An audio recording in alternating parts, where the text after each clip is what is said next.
बात हुई। अच्छा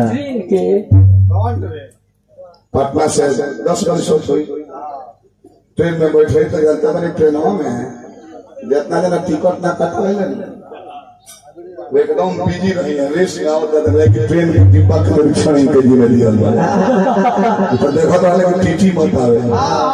आसाराम बापू को घरी क्रेडिट बड़ा बढ़िया रहे, मैं कोनो शिकायत ना रहे, बड़ी पूजा होके आ संयोग से हमारे सामने ही आसाराम बापू बैठल अब पटना से दिल्ली जाएगा।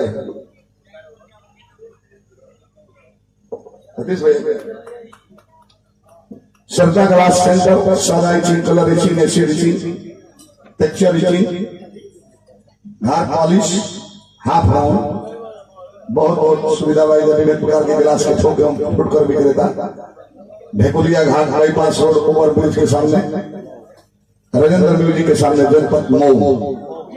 100 रुपया पुरस्कार हार्दिक शुभकामनाएं। मऊ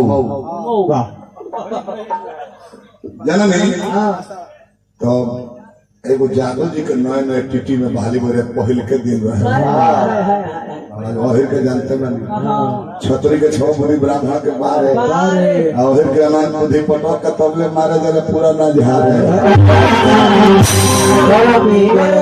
जादव जी के नए नए बहाली मेरे सुदर्शन भाई रहे हमने के चुपचाप बैठा में टिकट देखो हम देखा दे आसाराम बापू घेर बांधत तारे टिकट तो ले लेना जादव जी पूछा तारे टीटी बाबा कहाँ जाइएगा तो घेर बांधत तारे बच्चा हम वहाँ जाएंगे जहाँ राम का जन्म हुआ था, मतलब अयोध्या। अच्छा बाबा भगत पूछा तारे टिकट बच्चा टिकट तो नहीं है कहले तब चली कहाँ कहले कि जहाँ कृष्ण के जन्म हो रहे